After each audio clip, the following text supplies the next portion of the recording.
Good afternoon, everyone. Thank you for joining us today. This is part 2 of the Wellbeing webinar series.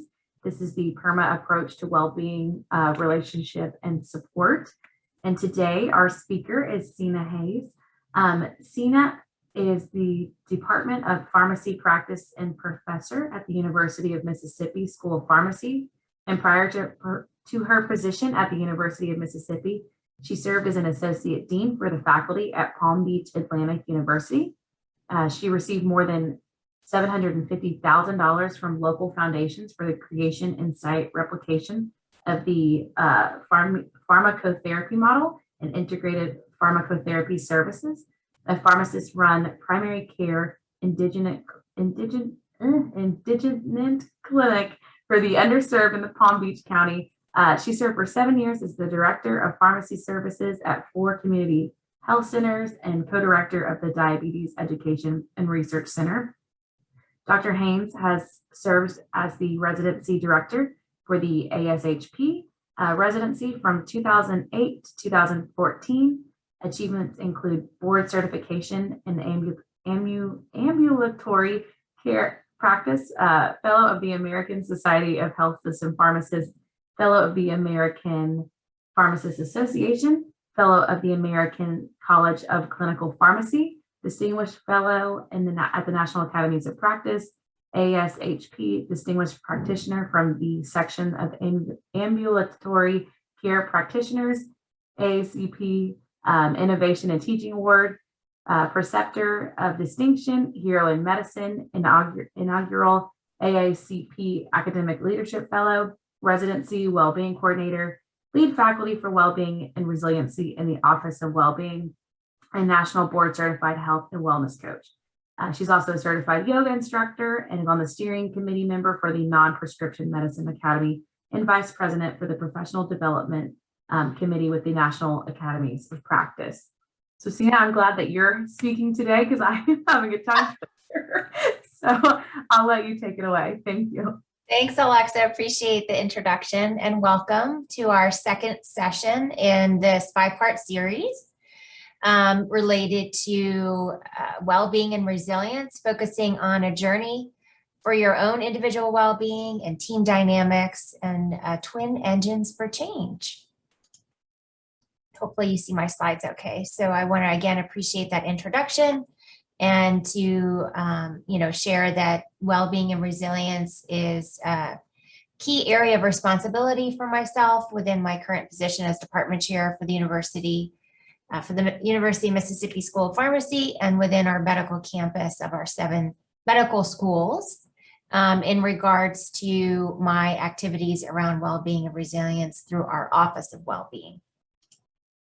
I have no conflicts to share, disclosure. And so if you joined in the first part, whether you're here live or watching this recording after the fact, in the first webinar, I introduced and sort of set the foundation around resilience and well-being. And I introduced this PERMA model that is rooted in positive psychology research that talks about, as we think about thriving and not surviving, and what does that look like and what does that encompass, that there is a framework to help provide an overlay of these key strategies. And so the PERMA approach signifies positive emotions, engagement, relationships, meaning or your purpose or your why is what I like to call it, and then goals or accomplishments. And so throughout this series, just to remind everyone, kind of unpacking each of these elements into this 5-part series, and I'm going a little bit out of order than what PERMA signifies by focusing today on relationships.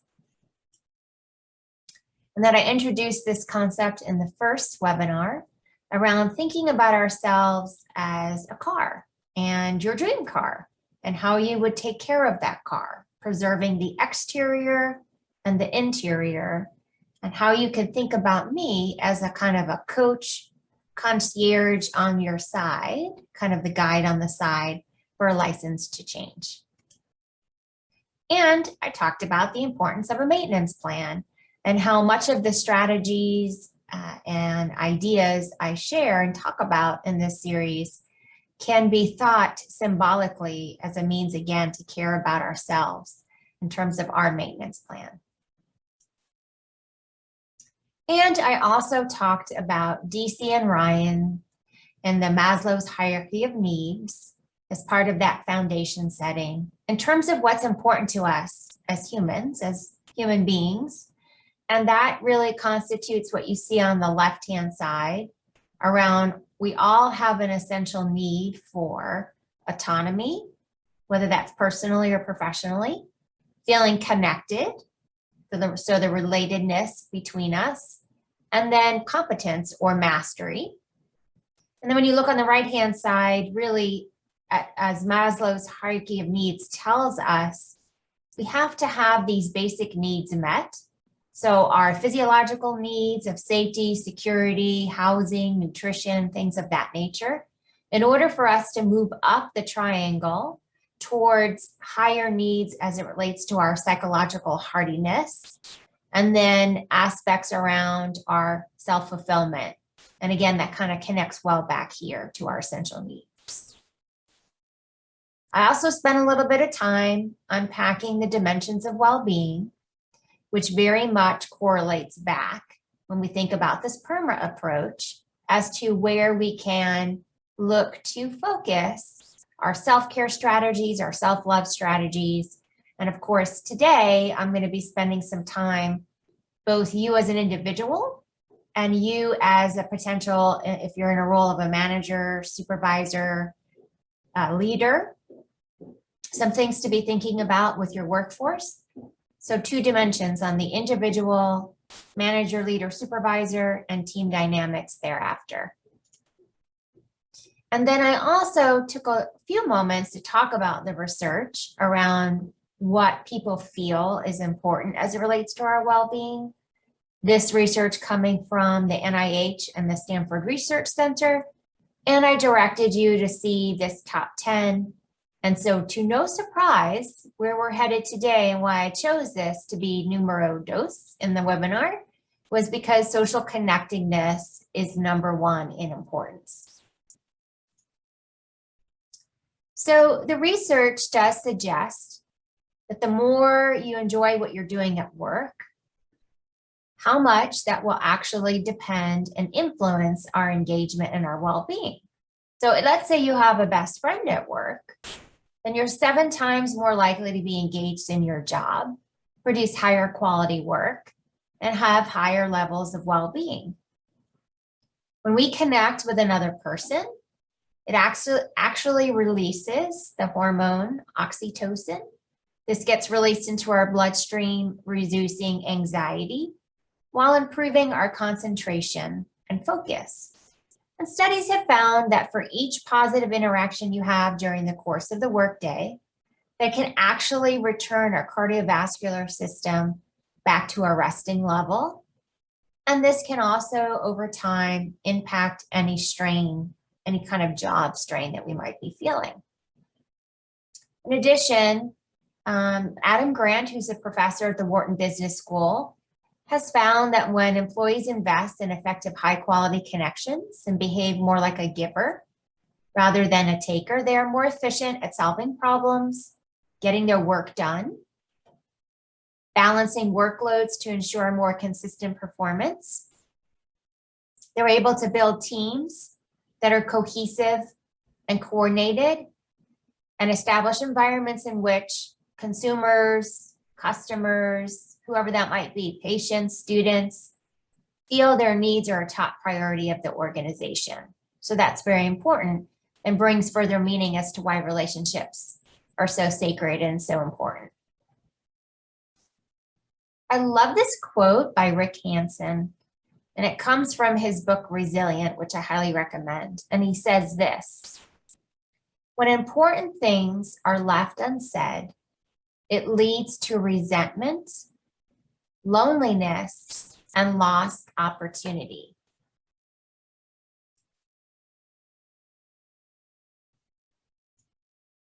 So as I alluded to, if you think about yourself perhaps in an area of position of a supervisor or a leader, manager, influencer, think about looking at these questions and sort of ponder to yourself as you think about relationships in the workplace and you happen to be in a leadership role.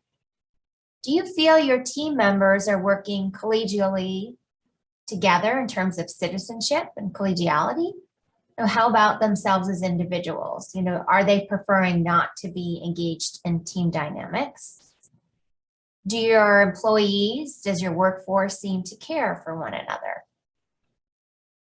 Are they able to back each other up in times of need? Are you working on building trust relationships with your team members? So that's a question back to you in that leadership role. Do you explore opportunities for coaching or mentoring of employees, staff? Do you actively work to improve cross-functional or cross-unit collaborations? So ponder these, realizing we only have a short time today, that this may be something you'll want to come back to, and maybe some strategies that I share later back to this leadership lens you might want to apply in thinking about how you would answer these questions. I really love this diagram or this image that talks about those dimensions I just showed moments ago that we know from the Substance Abuse and Mental Health Association or Administration talks about, these 8 dimensions of wellness.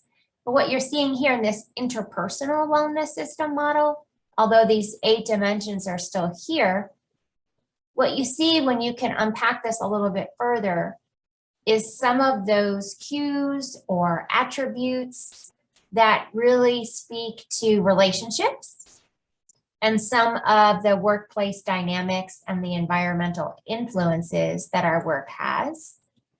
And so this would probably be something also equally relevant to come back to and really spend a little bit of time with, but you can see at the crossroads of them is the interpersonal attributes or qualities that come center.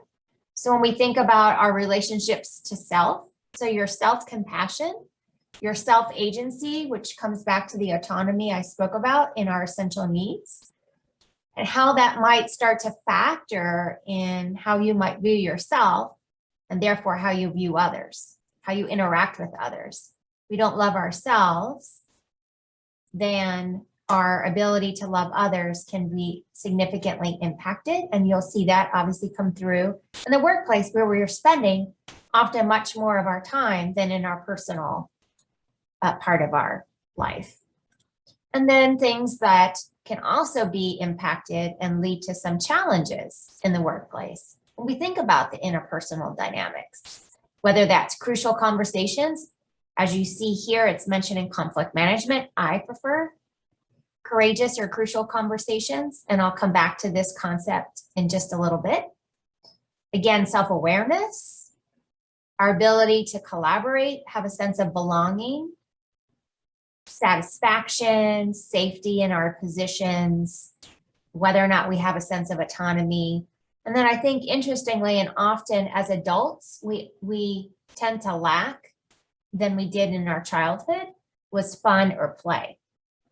And so thinking about this as we start to talk about some potential strategies to consider and how each of these interpersonal aspects could potentially be impacted for the betterment of improving relationships. So I'm just going to move us along in looking at this in terms of bringing these up in front of you. But clearly, and from the National Resource Center on Domestic Violence, I think this listing, as you're starting to see in terms of healthy versus an unhealthy relationship, isn't just important in our personal dimension, but can be important and impactful in our professional dimension. So when we think about healthy relationships, we all want to feel respect as we should be giving respect. Trust is huge. I'll come back to that in terms of relationships, especially not just in collegial relationships, but also in our relationships between that manager, influencer, supervisor, leader. Individuality, equality, taking responsibility, inclusion, nonviolent communication. I will spend time with you on this shortly. Protection and loyalty, encouragement, and self-confidence. So those are the pillars, if we think about it in that manner, of healthy relationships. Again, personal and professional. And then when we come to the contrasting side, and some of it's just the opposite, right? So unhealthy would be feelings of disrespect, jealousy, which can certainly happen in the workplace. And it happens not just in physical, like face-to-face jealousy, but we know this is now happening and has been happening digitally, so through technology. Betrayal, being controlled or feeling controlled, so that doesn't speak to having autonomy. Manipulation, deflection of responsibility, isolation, feeling sabotaged, and intimidation, I believe, is the last one. So again, what we're seeking to have in a healthier and a thriving workplace as it relates to relationships is on your left, and the things to be looking out for that are the disruptors being on the right. So here's what I was mentioning about how important trust is. And understanding the elements of a good workplace relationship can assist us in evaluating not just our own relationships, but identifying areas in which we may want to improve as it relates to collegiality and citizenship. So these key characteristics, some of what you're seeing on this slide should really resonate. Trust is at the cornerstone. The ability to trust our coworkers, the feeling that you can rely on them is such an important characteristic in building workplace relationships. Feeling acceptance and understanding of one another and of our roles and responsibilities, which is often an area of muddiness. People just don't necessarily understand the responsibilities or roles. I hear this often in other institutions as it relates to leadership, right? So the roles and responsibilities of our leaders. Team member dynamics, so individuals who work well in a team setting always do their fair share of the work. And that includes spreading around the credit and not, looking to stand out as the person who did it all and is responsible for all. Open communication is crucial really to any relationship. So of course, this is relevant in the workplace. Encouraging open communication, asking questions and getting to know coworkers, getting more acquainted with one another in a more personal way are some great first steps into building working relationships. And in the position of a leader, manager, supervisor, or influencer, they look towards those folks, and myself serving as department chair, I think about this quite a bit. Being sincere and authentic, being reliable, trustworthy, competent, and caring. So I thought I'd have a little bit of fun, and you're welcome to use the chat box. In terms of when we think about those interpersonal characteristics I mentioned, thinking about what resonates in terms of relationships. But when we think about personalities in the workplace, we're in committee meetings and serving on task forces and being in courses together if you're in an academic setting, or again, within committee roles and health systems, and thinking about the type of person and how that starts to influence communication, and thinking about, whether or not we might be someone who is a bit tightly bound or very fixed, or someone who may be more of a growing mindset or more open-minded, or someone who really just likes to have fun. And not to say one is bad and one is good, but that it just makes interesting dynamics, if you would agree, in the workplace. And this kind of fun example I was trying to guide you through around what kind of cereal might you be. So if you want to throw in maybe what cereal you identify with, you're welcome to do so. I personally even though I try not to eat this too often because I know it's not the healthiest. It's delicious. And I like to think of myself as more of that cinnamon toast crunch. So this brings me to mentioning before around some highlights, and you may have already read this book. If not, I do highly recommend it. It's been some time, but I read this fairly early on in my academic career. And it's called Crucial Conversations, or I like to call Courageous Conversations, and how we can address conflicts and difficulty and disappointments that occur in the workplace and therefore impacting relationships. So it's really a crucial conversation is really a discussion between two or more people where often the stakes may be high, opinions can vary, emotions can run strong. And we can choose to either avoid them, we can face them, and maybe we handle them in a manner which we could change, we could do it again, or we can face them and certainly handle them well. And conversations can go poorly, I think, because of what may take root in our bodies when our nervous systems kick in and we're getting maybe aggravated or exasperated, and adrenaline can start kicking in, and therefore that flight or fight can kick in. We might be caught off surprise without warning and just get a little befuddled about how to best navigate the difficulty.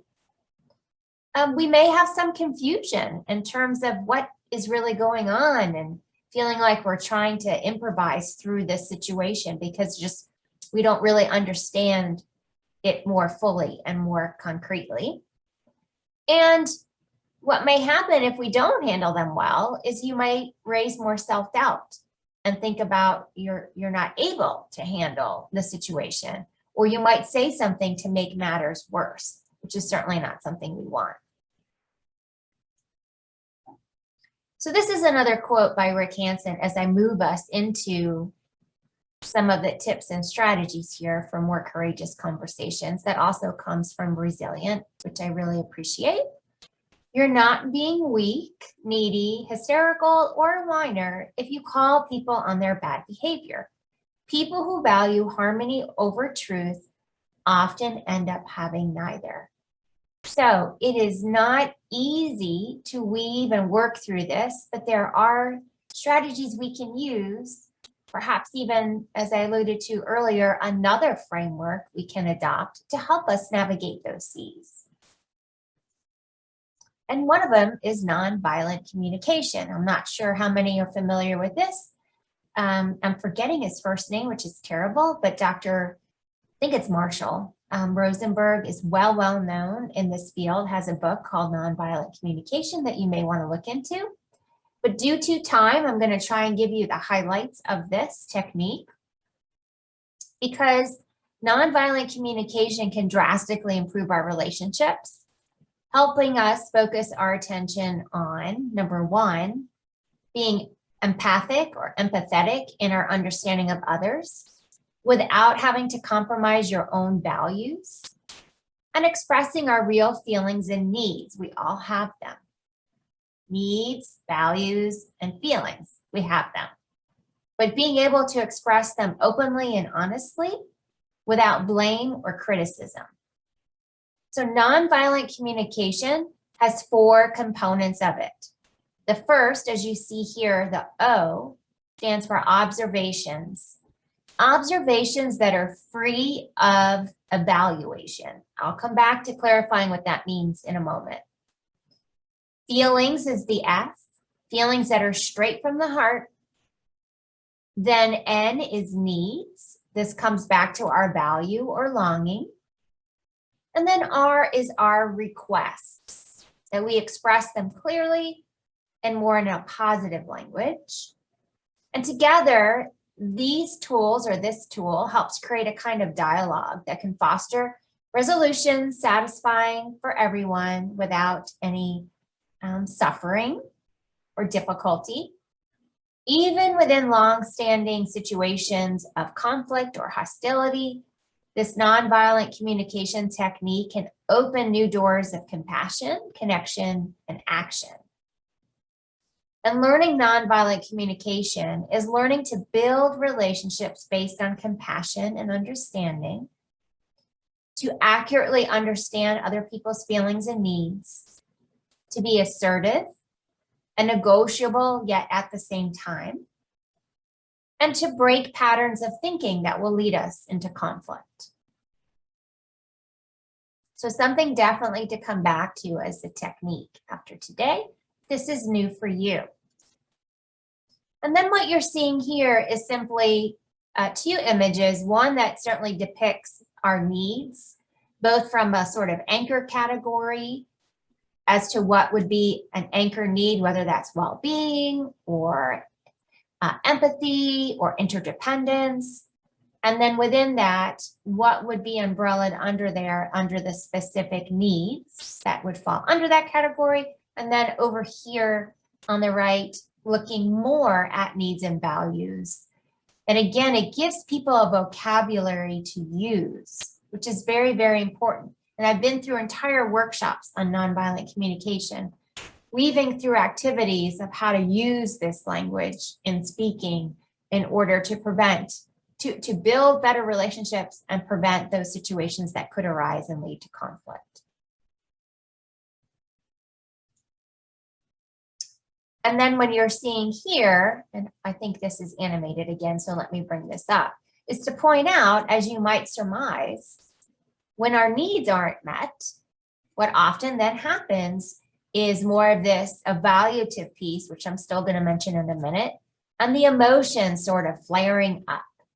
And so thinking about what might start to surface when our needs and values are not met are things that you're seeing here starting to come through on the left-hand side.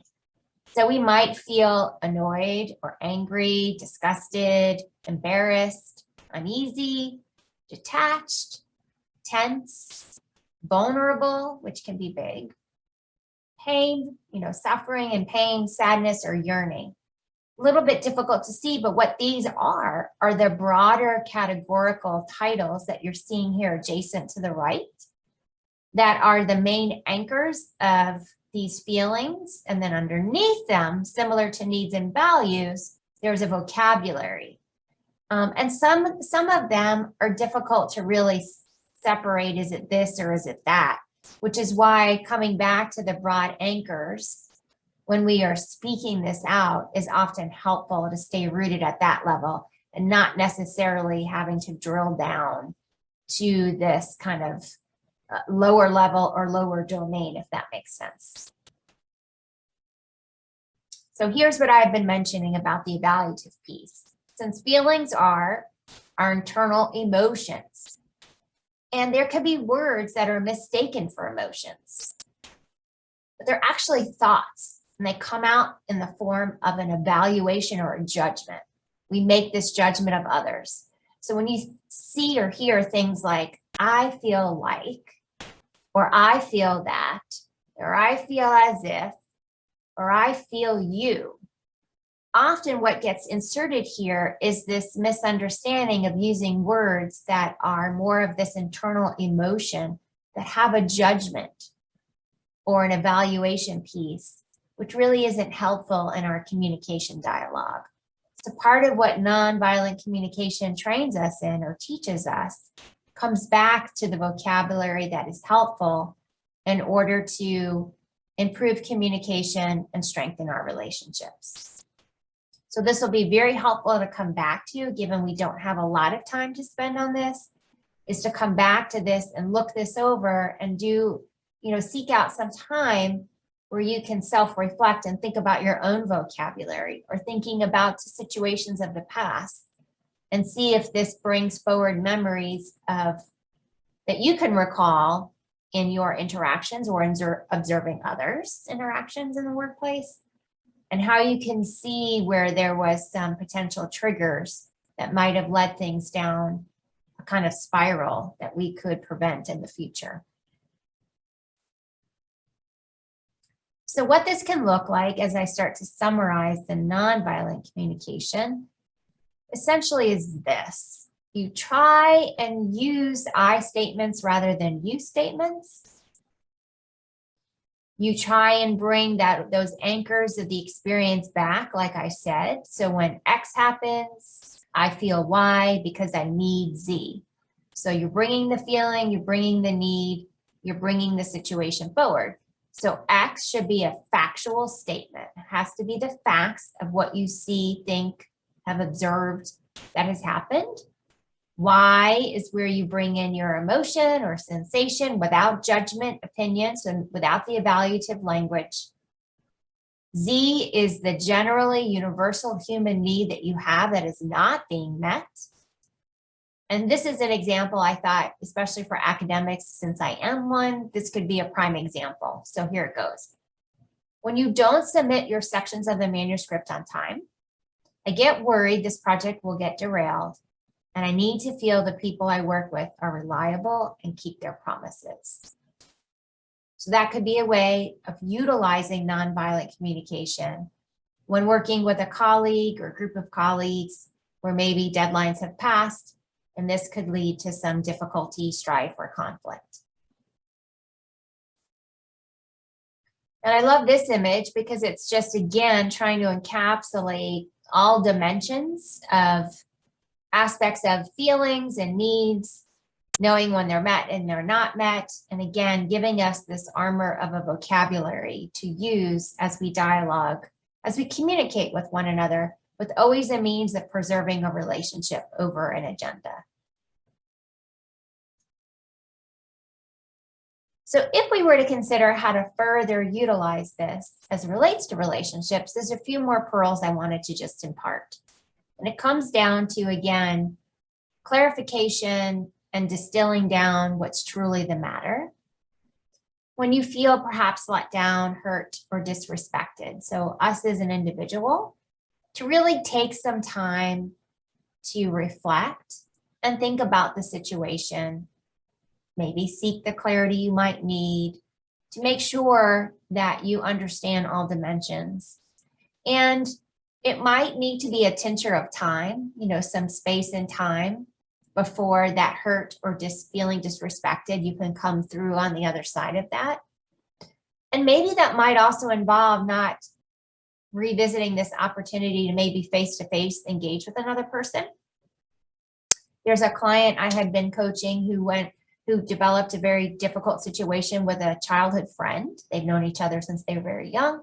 And they had a bit of a different political opinion on some things. And more recently, that led to a significant conversation that did not go in the way she would have liked. And she had some remorse after that. And one of the things I suggested to her that is alluded to here that Abraham Lincoln did himself is writing letters. We talk a lot in positive psychology about gratitude, but there's also this opportunity to also write a letter to express your hurt or your pain within a certain situation with a certain person. And really, whether they're living or have passed on, it's never a too late opportunity to put to writing how you feel, what you factually saw, your feelings, your needs, and put that down to paper and pen. Whether or not it ever gets in the hands of the receiver, but how therapeutic that can be for you as the person working through this. So I just wanted to mention that. And then there comes a time with constructive conversations that, again, we need to pay attention to what's happening. Are we looking to come through a situation being proven right, proven wrong, and what would that might feel like? Do we have to win in a conversation? Do we have to have the last word in a conversation? So in relationships, there's benefit from knowing when you need to retract, like I mentioned a moment ago, versus engage. And we may need to navigate a little bit of time in order to de-escalate, to come back from a situation that is gotten quite heated. There's lots of benefit, I'm sure you're well versed in this, about setting ground rules ahead of time to help potentially diffuse escalation from even occurring, because that's agreed upon up front. And then again, thinking about the words of which we use, which I've spent some time discussing already, and then checking in for understanding and coming out of a conversation with a sort of action plan or what may be agreed upon. And sometimes that's beneficial to also put in writing, just to make sure all parties understand. And then this is also another common area of focus I wanted to definitely spend a little moment mentioning is whether or not it's female, male. I think this happens within both sex is, our nature might be to always seek to solve problems. Hearing a circumstance brought to us, your mind may just go right into fix it mode. And part of understanding and maybe even setting ground rules, and I'll give an example of this in a personal way, I don't mind sharing, is to sort of upfront have an understanding. If the tendency is for someone to listen briefly and then go right into, here's what you need to do, and maybe that's not what I want or you want, is that ground rule can really be helpful because maybe that person only needs us to listen. No solutions needed, just hearing, having 2 ears to hear and let someone vent or discuss. As we all know, that could be very therapeutic in and of itself. And so the example I was going to mention is this happens just in the personal dimension for me. I could easily recall with my own spouse, in that should there have been a work-related problem I wanted to share with him in confidence, I know automatically to just remind him that I don't need any problem solved. I'm just looking for someone to listen, maybe ask some questions perhaps, but just give me the ears to let it kind of release from myself rather than feeling like I need necessarily have a solution. So that just gives you an example in a personal way, but clearly this happens in the workplace too. And sort of checking in with an individual when they bring something to you, how you can best help them. And I hope that makes sense. And then there's some lovely additional frameworks or tips that I think are very meaningful. I'll show you a mnemonic in just a moment. But this kind of talks about anchoring to the mnemonic. I'll share around pause before we talk, right? Or think before you speak. And the mnemonic is think. So I'll take you there in a second.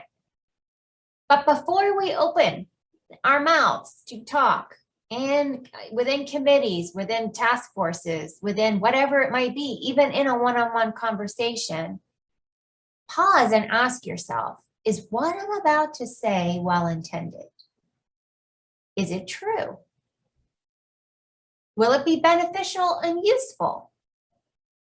Is it timely? Will my tone be well received? People who are direct, they don't necessarily mean it to come out harsh, but it might be interpreted harshly because of directedness. Is it wanted? Is the advice really wanted, or do we just feel compelled to give it and they didn't ask for it? This comes right back to what I said, right? Not needing the advice or the solution. So if I say that, is it something this person really wants? Seek clarification first. So here's the mnemonic. I love it. It uses the term think, and it pulls the same kind of descriptors I just mentioned. Is it true? Is it helpful? Is it inspiring? Is it necessary? And is it kind? So is it true? Is this fact? Is it an opinion? Is it a feeling? Does it help them or the situation? Will it inspire and improve the relationship? Maybe not saying something is really the thing to be doing. So again, is it better left unsaid? And what is your motivation for communicating? Come back to this. If it's unfamiliar to you, it can really make a difference in our relationships. And then a note about the facts. It is very important that we are speaking based on direct observation. And this can be tricky. Like my mind automatically goes to an academic setting that I'm in. And sometimes I could even think about students or my residents working with other preceptors in the clinical areas. And I'm not there observing it. And yet I'm asking them to give me feedback regarding those learners, residents or students. And so this can be very slippery, right? And I'm sure you've been through this yourselves, where you're trying to figure out how to navigate that, to share feedback, especially if it wasn't glowing and there's opportunities to improve in a sensitive manner because you did not witness it yourself. But in any case, keeping it straight to the facts, knowing that we all have different lenses and how we see, think, hear, even observe situations. And, it may come to a point overall that you'll have to maybe agree to disagree and be respectful of that in terms of what the outcome may mean.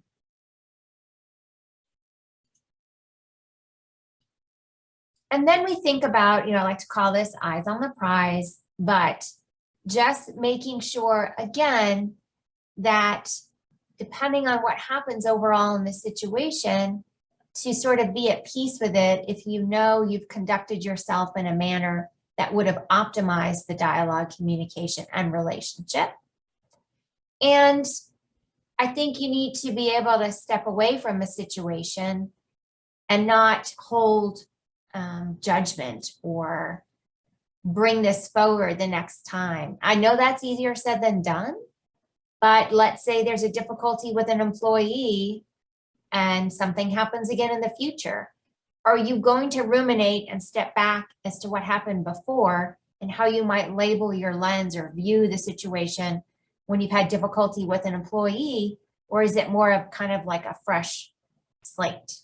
Because if we hold on to our grievances, the tendency is for things to maybe go in a direction we wouldn't intend because we're harboring this kind of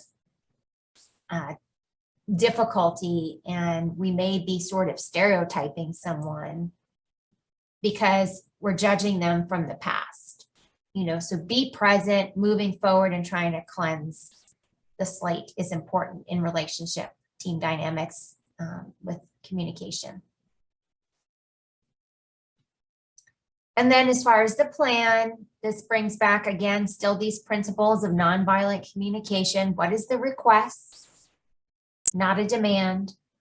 Thinking about our language, being clear in our communication. And as I mentioned previously, there is benefit in putting that agreement in writing just to make sure everyone's on the same page.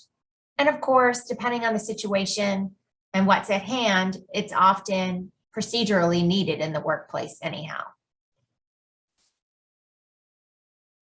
And then there comes down to a matter of, those what if situations where maybe personalities cannot find a way to work together. And what do you do with that? Part of it might be to put up, I always call it the shield. There might be some relationships you just have to shield yourself, grow the skin a little thicker, figure out a way how best to navigate in that situation. And the other aspect comes down to the locus of control, which you may have heard or not, but just a reminder if new to you. Stephen Covey is one of others who've spoken about locus of control. There are things in our life that we can control, and there's things we have influence, and there's things we do not control. And so in the mind's eye, can you focus where you have influence and where you have control? And in those areas that you don't have influence or control, can you take a step back? Can you create a boundary to that and figure out how to navigate away from the things that might trigger you when you cannot control it any further? And so coming to terms with that. In terms of leadership shifts, I have a few recommendations here. So those, and again, a position of supervisor, manager, leader, influencer, and those are listed here. So first and foremost is responding actively and constructively when you think about your staff, your workforce. So when someone shares good news with you, try to respond actively and constructively by asking some positive questions that can allow a person to continue sharing and savoring their positive feelings. So let's say someone got promoted, which is amazing. Ask some questions. Maybe, how did they find out? What was the process like? How are you feeling with this a major accomplishment? How are you going to celebrate? And by asking questions, you're showing engagement and interest. Creating connection rituals is another strategy. One of the best ways to nurture relationships at work is to create rituals which allow you to connect with people that you value on a regular basis. And this can include like a daily walk, at lunch, having coffee with colleagues, a dinner with colleagues. And I know we're in a different dynamic and dimension with the pandemic than we've been in years past. And this might need to be creatively done, maybe even virtual, perhaps. Showing appreciation is another. So appreciation and gratitude is a meta strategy to improve positivity and workplace relationships. And it opens our own heart and urges us to give back. So to do something good in return, to help people in the workplace who have helped us. So genuinely thanking someone for what they've done to help you and being very specific. So not just a thank you, but telling them why, bringing that specificity. Investing in 5-minute favors is another technique.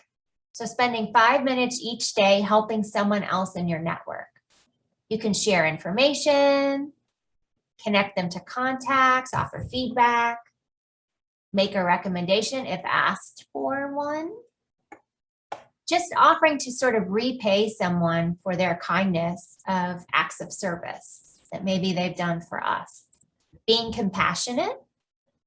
It seems that you can assume that there is pain in every room in every organization. We all suffer.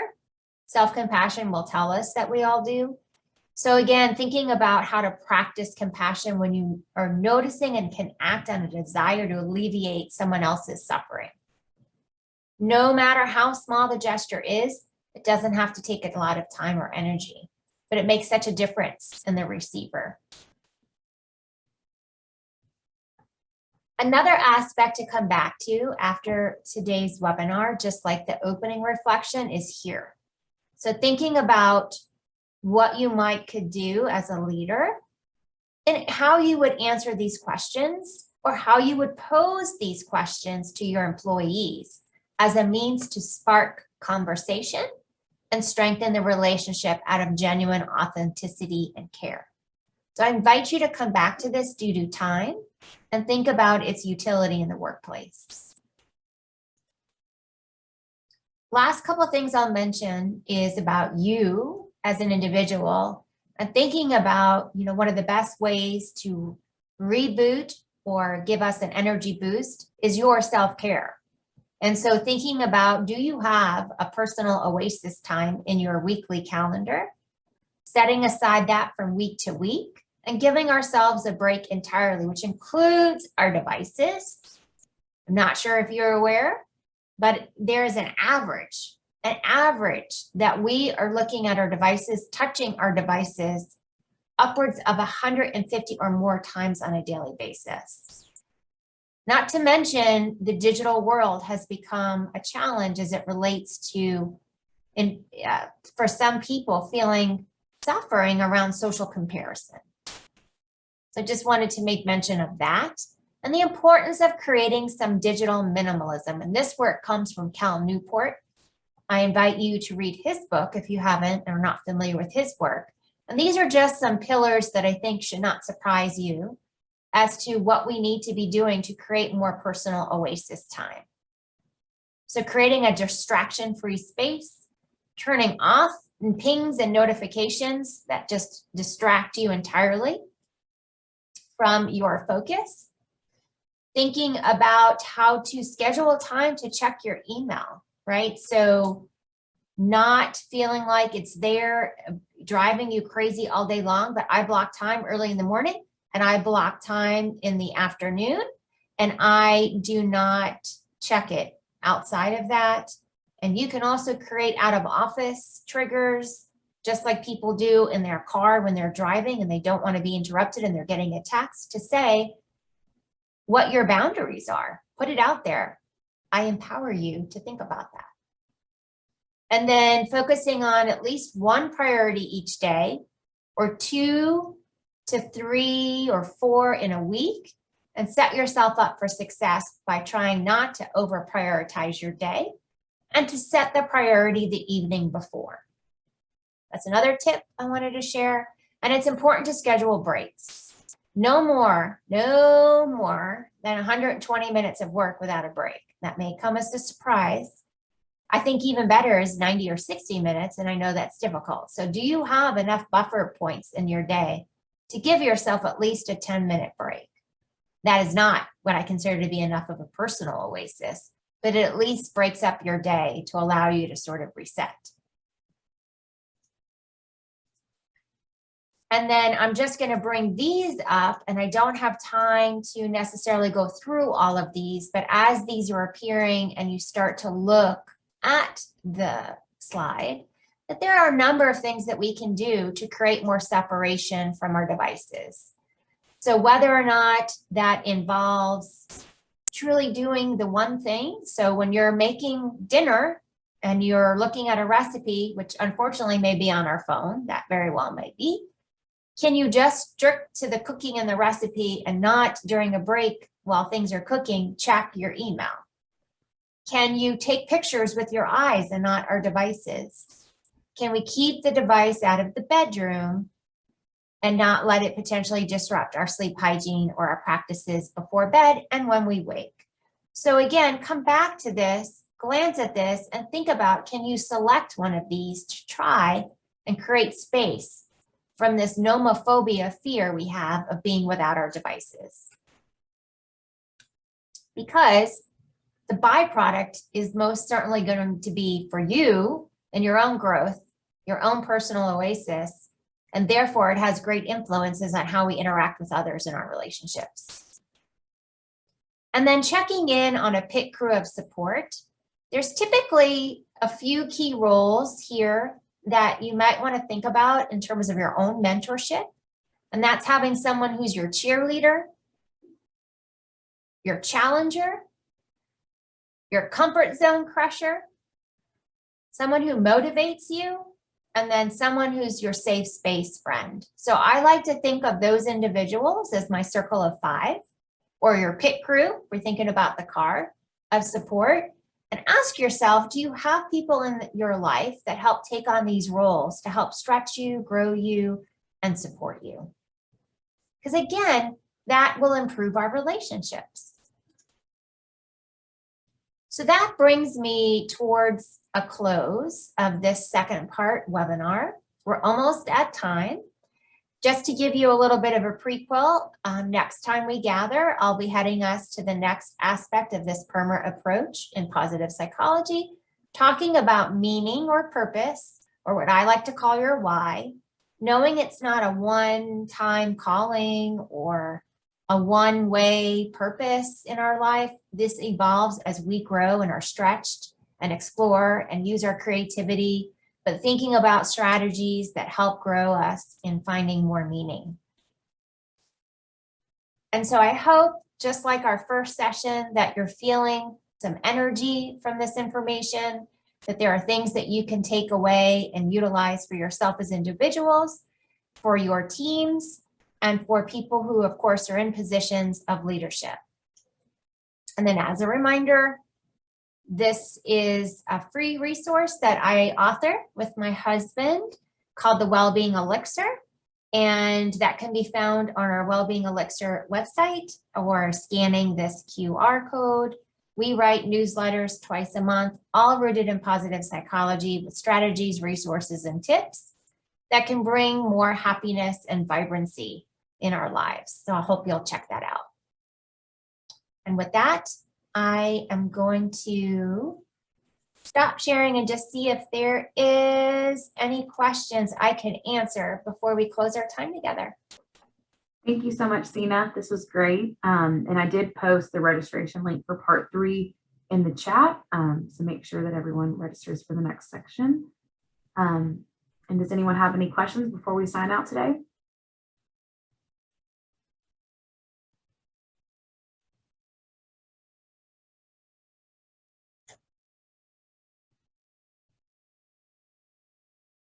Well, if you do, most of you know where you can find me. through NAP. So you're welcome to reach out, and I hope I'll be able to see you on part 3. Know that the previous webinar is available to watch if you aren't able to join, and these will all, of course, still be recorded. So thank you all for being here, and I look forward to seeing you again in the near future. Yes, thanks everyone so much. And thank you so much, Sina. And You're I'll talk welcome. to you soon. Bye-bye. Bye-bye.